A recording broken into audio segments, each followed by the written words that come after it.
Hello friends, आप देख रहे हैं आपका चैनल शेयर बाज़ार विद आयुष। और इस वीडियो में बात करेंगे अडानी पोर्ट्स और बाकी सारे इंपॉर्टेंट अपडेट्स के बारे में, न्यूज़ के बारे में। अडानी पोर्ट्स में आज काफ़ी बड़ी गिरावट हमने देखी। 5% तक दोस्तों एक दिन में स्टॉक का आपको फिर से गिरावट देखने को मिले। इन स्टॉक डेफिनेटली आज काफ़ी ज़्यादा वीक होता हुआ नज़र आया और ऐसा नहीं लगा दिन के दौरान कि कभी भी कोई रिकवरी के आसार दिख रहे हैं, बल्कि स्टॉक दिन के दौरान सिर्फ हम कह सकते हैं गिरता गया और यहाँ पर वीक होता गया एंड इसलिए दिन के लोएस्ट स्तर पर जाके 785 रुपीज़ का दोस्तों इसका आज का दिन का लो था एंड 788.50 पे स्टॉक 330 पर ट्रेड करा था। इसका मतलब यही है कि दोस्तों गिरावट काफ़ी थी। एडजस्टेड प्राइस थोड़ी ऊपर नीचे हो सकती है, बट द थिंग इज़ कि गिरावट काफ़ी होती हुई देखने को मिली है। अब देखिए, गिरावट का जो सिंपल कारण है वो सिंपल है। जो अडानी ग्रुप का दोस्तों अभी अडानी पोर्ट्स ने हाइफा पोर्ट जो एक्वायर किया था, वो अपने आप में एक सबसे बड़ा कंसर्न इनके लिए बना हुआ है, क्योंकि यहाँ पर आज कंपनी का इसके ऊपर बयान भी निकल कर आया था। बताऊंगा अभी कंपनी का जो आधिकारिक बयान निकल के आया था, ऑफिशियल स्टेटमेंट निकल कर आया था। बट इंपॉर्टेंट यही है कि दोस्तों अब क्योंकि पता नहीं है कि दोस्तों ये कब तक वॉर चलता रहेगा। ज़रूर देखिए, माना ये जा रहा है कि जो वॉर है वो काफ़ी ज़्यादा दिनों तक नहीं चलने वाला है, बट स्टिल जब तक दोस्तों वो ख़त्म नहीं हो जाता तब तक बाज़ार में हमेशा एक अनसर्टेनिटी रहती है, एंड स्पेसिफिकली उन कंपनीज़ को लेकर जिनका डायरेक्ट इन्वॉल्वमेंट है वहाँ पर।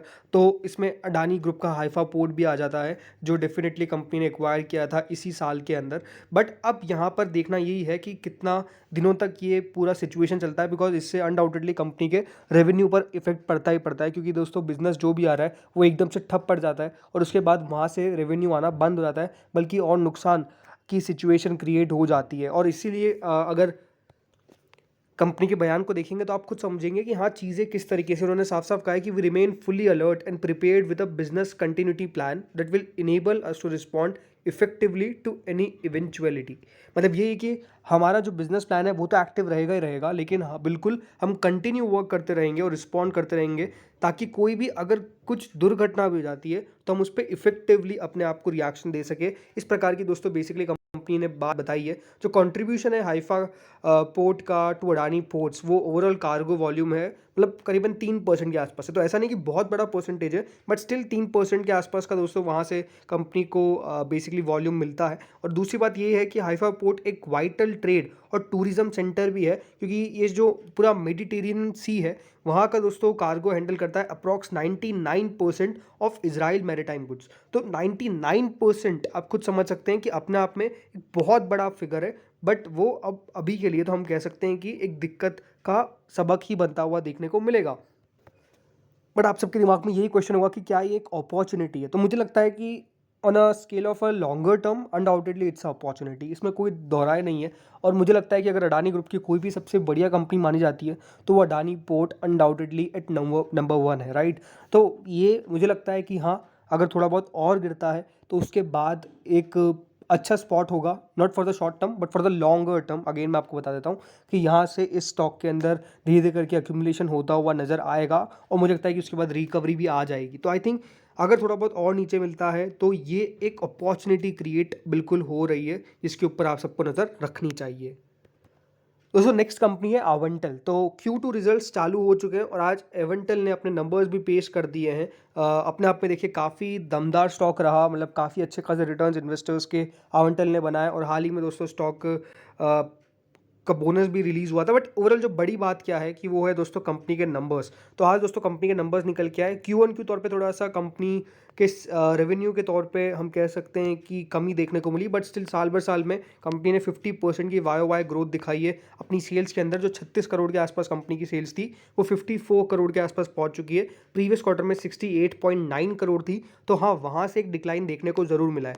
वहीं अगर बात करते दोस्तों कंपनी के नेट प्रॉफिट के ऊपर, तो जो कंपनी का नेट प्रॉफिट जो पिछले साल तक करीबन 6.92 करोड़ था, वो बढ़ के 16.7 करोड़ हो चुका है। तो कंपनी के मुनाफे में 141% का एक दमदार उछाल देखने को मिला है। यहीं अगर प्रीवियस क्वार्टर की बात करते हैं तो कंपनी ने 68 करोड़ पे 8 करोड़ का मुनाफा पेश किया था, लेकिन बस 54 करोड़ के सेल्स पे कंपनी ने 16.7 करोड़ का प्रॉफिट रिपोर्ट किया है। तो ये बात हुई है कि कंपनी के जो मार्जिन्स है वहाँ पर एक दमदार एक्सपांशन देखने को मिला है, यानी कि कंपनी के जो मार्जिन्स है उसमें अलग सी बढ़ोतरी देखने को मिली है, जो अपने आप में थोड़ी सी अनएक्सपेक्टेड है। बट ये है कि हाँ, कुछ वन टाइम इवेंट भी हो सकता है, वन टाइम अर्निंग्स भी हो सकती है, जिसके कारण दोस्तों ये आपको नेट प्रॉफिट में उछाल इतना खासा अच्छा खासा देखने को मिला है। बट स्टिल अगर अवेंटल की बात करते हैं तो देखिए अवंटल अनडाउटेडली एक इन्वेस्टर फ्रेंडली स्टॉक रहा है, मतलब काफ़ी अच्छे खासे रिटर्न, जैसे मैंने कहा इस कंपनी ने अपने इन्वेस्टर्स को डिलीवर करे, उसमें कोई दोहराई नहीं है।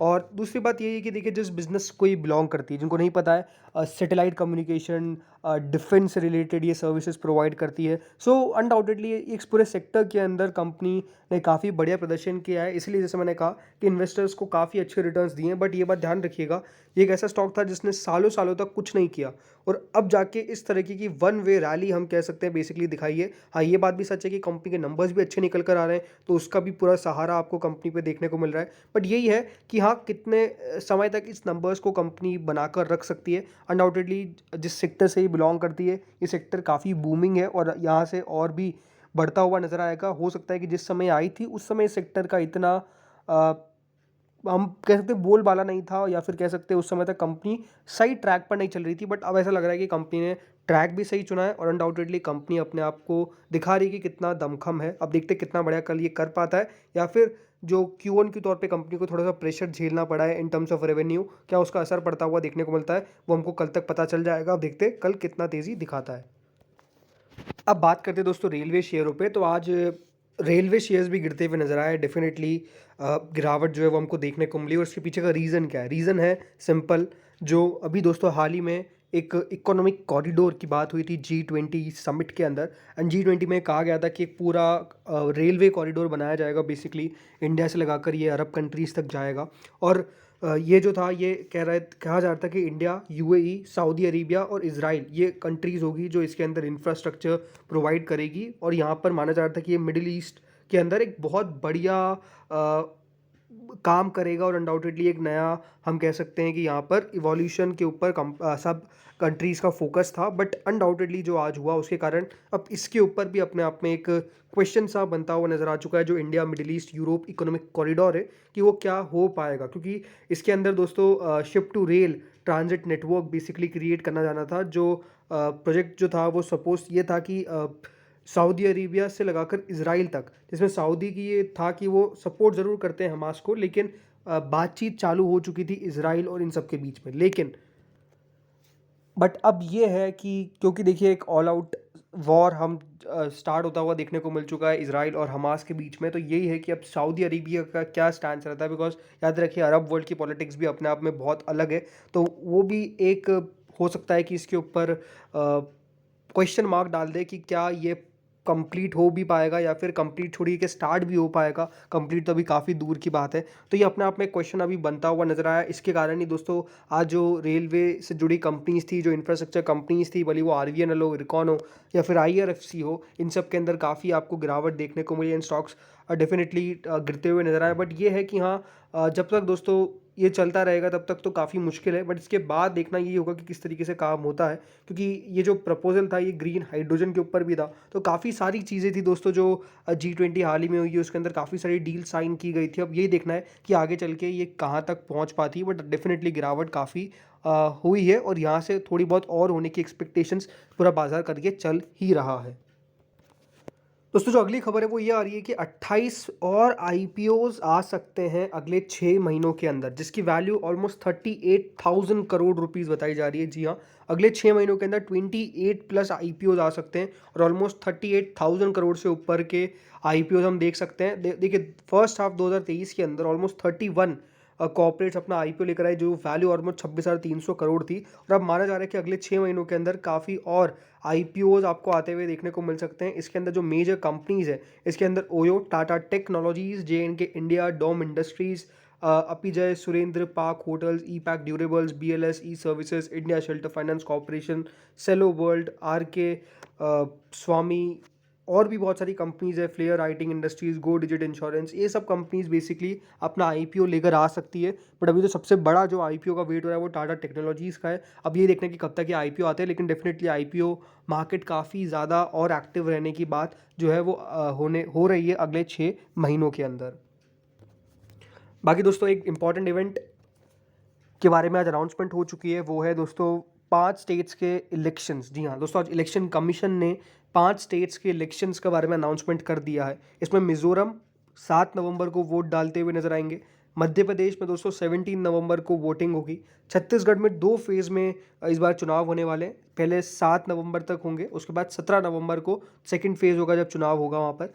राजस्थान में एक फेज़ में 23 नवंबर को वोटिंग है और तेलंगाना में दोस्तों 30 नवंबर को वोटिंग होने वाली है। तो ये 5 स्टेट्स के इलेक्शंस बेसिकली होते हुए नज़र आएंगे नवंबर के मंथ में। तो नवंबर का मंथ काफ़ी एक्टिव रहेगा। अब देखिए, जब भी इलेक्शंस आते हैं तो डेफिनेटली बाज़ार एक अपने आप में पोजीशन बनाने की कोशिश करता है कि किस तरफ बाजी जाने वाली है। बट हाँ, ये है कि स्टेट इलेक्शंस काफ़ी ज़्यादा असर नहीं डालते हैं और जो मेनली जो सारे स्टेट्स हैं वहाँ पर अगर देखा जाए तो ठीक है, मतलब सिटीज़ के ऊपर फ़र्क पड़ता है। बाकी इकोनॉमिक के वाइज ये है कि हाँ, यहाँ पर जो मेजर अपने आप में असर डालते हैं पूरे देश के ऊपर, वो डेफिनेटली लोकसभा के इलेक्शन से जो अगले साल मई में होने की बातचीत हो रही है। बट हाँ, ये है कि बाज़ार का हर चुनाव पे असर होता है क्योंकि काफ़ी सारी कंपनी होती है जो उस स्टेट से बिलोंग करती है और फिर उनको आगे प्रोजेक्ट्स कितने मिलेंगे उसका भी असर रहता है।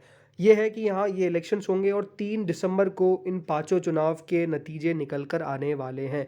तो ये दोस्तों कुछ इन्फॉर्मेशंस थी जो आज डेफिनेटली निकल कर आई। होपफुली आपको वीडियो अच्छा लगा होगा। अगर अच्छा लगा तो लाइक कर देना। Thank you friends for watching this video.